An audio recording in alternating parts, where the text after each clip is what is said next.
عکس بھی سنو. لاہور میں میرا ایک بھائی رہتا تھا شیخو پورہ میں، بعد میں وہ وفات پا گیا. کبھی کبھی کراچی آتے وقت میں اس سے ملنے چلے جاتا تھا. جہانگیرے سے لاہور بس میں بھائی کے ساتھ 1-2 دن گزار کے پھر کسی گاڑی کو پکڑ کے اور کراچی. اس زمانے میں یہ شالمار اور یہ گاڑیاں واڑیاں 10 گھنٹے اور 16 گھنٹے میں چلنے والی یہ چلی تھی. تو میں اور میرے بھائی لاجبر خان مرحوم ہم دونوں لاہور اسٹیشن آئے. رش تھا بہت زیادہ اور گاڑی کچا کچ بھری ہوئی.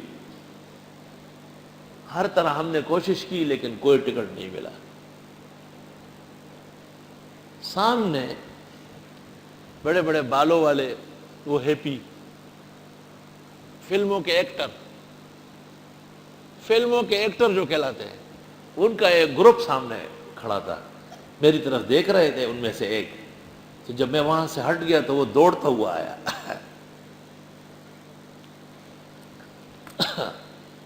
اور اس نے وہ ٹکٹ والے کو ٹکٹ دے دیا کہ حضرت کو یہ دے دینا، میں نہیں جاتا ہوں، ان کو آپ ٹکٹ دے دیں.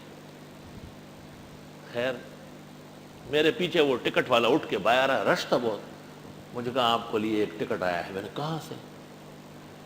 اس نے یہ بھی کہا کہ میرا نام نہ لینا. میں نے کہا نہیں میں نہیں لیتا جب تک پتہ نہ ہو کس نے دیا ہے. کہنے لگا کہ سامنے جو لوگ کھڑے ہیں نا جن کا لباس وباس ٹھیک نہیں ہے ان میں سے ایک نے دیا ہے. میں نے کہا میں نہیں لیتا. تو اس نے اس کو جا کے ٹکٹ دینا شروع لگا کہ بھئی وہ نہیں لے رہا ہے. تو چیخ چیخ کے رونے لگا اور اسٹیشن میں گر گیا بالکل. اور دنیا جمع ہو گئی، گاڑی چلنا ختم ہو گیا کہ بھئی کوئی مر رہا ہے. میں بھی حیران. بھائی مجھے کہتے یہ کون ہے؟ میں نے کہا ہمارا کیا کام ہے ہر کام جاننا، بس جاؤ یہاں سے. اس کا نام تھا رحیم زادہ. شروع میں یہاں اولا پڑھتا تھا اور یہ بنگالی اور یہاں بنگالی پاڑے میں فلم لگائی تھی. تو وہ کہیں جاتا ہوگا. اس زمانے میں وہ سخت ہاتھ چلتا تھا اور لاٹھیاں ٹوٹتی تھی طلباء پہ. وہ پٹ پٹا کے یہاں سے ہٹا دیا گیا اور پھر پہنچی وہی پہ خاک جہاں کا خمیر تھا، وہی چیز بن گیا. لیکن چونکہ چند دن طلباء میں گزارے تھے نا تو دل میں عزت تھی. نسب اور نسل بھی کوئی چیز ہے. چند دن مدرسے میں رہا تھا تو دل میں ابھی تک وہ علماء کی عزت موجود تھی کہ بھئی یہ ہمارے محترم صاحب ہے، میں وہاں چند دن گزار چکا ہوں، لہذا یہ ٹکٹ ان کو دے. کہا میرا نام نہ لے، وہ بالکل نہیں لیں گے. اللہ تو منافق بد باطن ہے، اس لیے اس سے یہ قبیح افعال صادر ہو رہے تھے کہ صحابہ جیسی مقدس جماعت کو اس طرح یاد کرتے تھے. اور یہ ایک عنوان ہے کتاب اللہ اور سنت کا. اس عنوان کا نام ہے الاتہام علی عباد اللہ الاخیار. اتہام علی المصطفین الاخیار، اللہ کے برگزیدہ بندوں کو داغدار کرنا، ان پر الزامات لگانا. جیسے میں نے کہا کہ ایک ظالم نے کتاب لکھی ہے کہ امام ابو حنیفہ شیعہ تھے. اتہام ایک برگزیدہ امام پر. غیر مقلد کہتے ہیں کہ امام ابو حنیفہ رحمۃ اللہ علیہ ان کے والد کا نکاح صحیح نہیں تھا. یہاں آئے غیر مقلد، میں نے جو اس کو صحیح کیا ہے انشاءاللہ نسل اس کی یاد رکھے.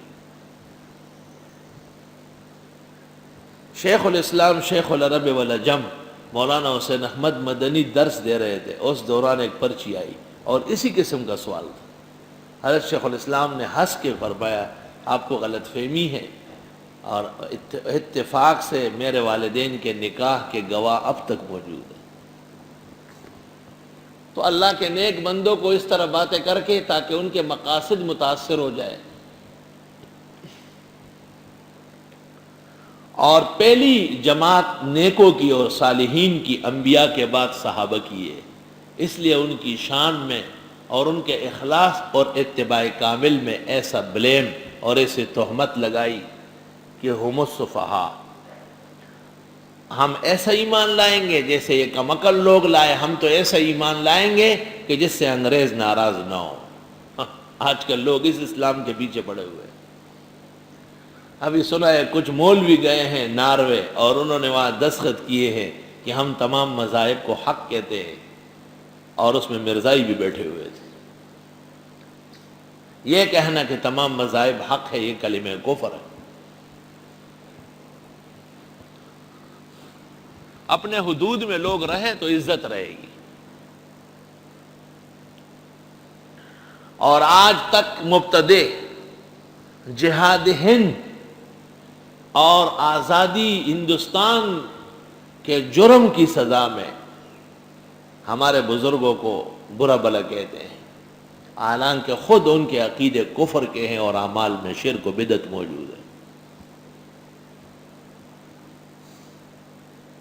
الا یاد رکھو انہم ہم المفسدون، یہی بڑے فسادی ہے، ولکن لا یشعرون، لیکن یہ جانتے تک نہیں، نہ مسلمانوں کے نہ کافروں کے، نہ ادھر نہ ادھر۔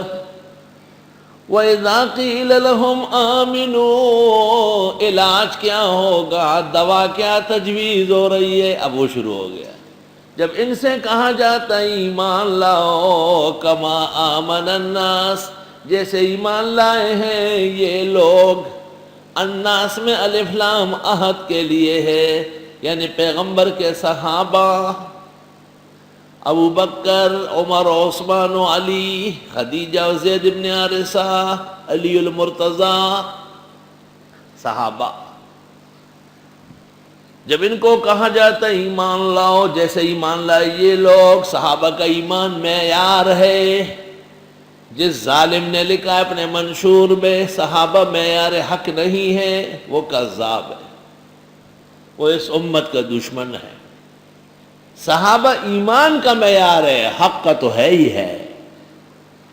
قالوا، یہ منافق کہتے ہیں، انؤمنو، کیا ہم ایمان لے آئے، کما آمن السفہاء، جیسے ایمان لا چکے ہیں یہ بے وقوف۔ سفہاء جمع ہے سفی کی، سفی بے وقوف، جیسے فقہاء جمع ہے فقی کی، دانشمند۔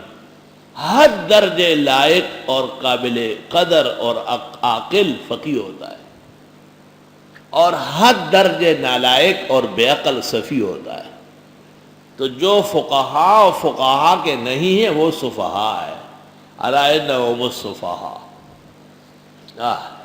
ابو حنیفہ اور شافعی کی تقلید ناجائز ہے، اور نواب صدیق حسن خان قنوجی کی اور شوکانی زیدی کی اور شمس الحق عظیم آبادی کی اور میاں نذیر حسین دہلوی کی تقلید جائز ہے۔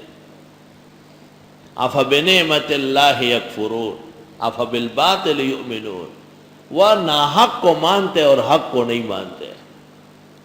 توبہ توبہ۔ جب ان سے کہا جاتا ہے ایمان لے آؤ جیسے ایمان لا چکے ہیں یہ لوگ، صحابہ کا ایمان معتبر ہے، معیار ہے۔ قالو، کہتے ہیں، انؤمنو، کیا ہم ایمان لے آئے، کما آمن السفہاء، جیسے ایمان لا چکے ہیں یہ کمعقل۔ کیوں؟ صحابہ کرام تو ایمان میں پختہ تھے، انہوں نے عزیز و اقارب، علاقہ، شہر، مکہ، کعبہ سب کو چھوڑ دیا، ایک نبی صلی اللہ علیہ وسلم اور ان کا عشق و محبت لی، سب کچھ خدا سے مانگ لیا ایک تجھ کو مانگ کر۔ حضرت صلی اللہ علیہ وسلم اور ان کے اتباع صادق جب نصیب ہوا، دونوں جہان نصیب ہو گئے۔ اس سے پتہ چلا کہ علماء کو اور طلباء کو اگر کوئی بری نسبت کر لے تو ان کو ڈرنا نہیں چاہیے، یہ نسبت صحابہ کی طرف بھی ہوئی، مگر آپ کا جواب اللہ دے گا، آپ کی طرف سے دفاع اللہ کرے گا۔ آپ اپنے اخلاق شیرین و جمیل رکھیں۔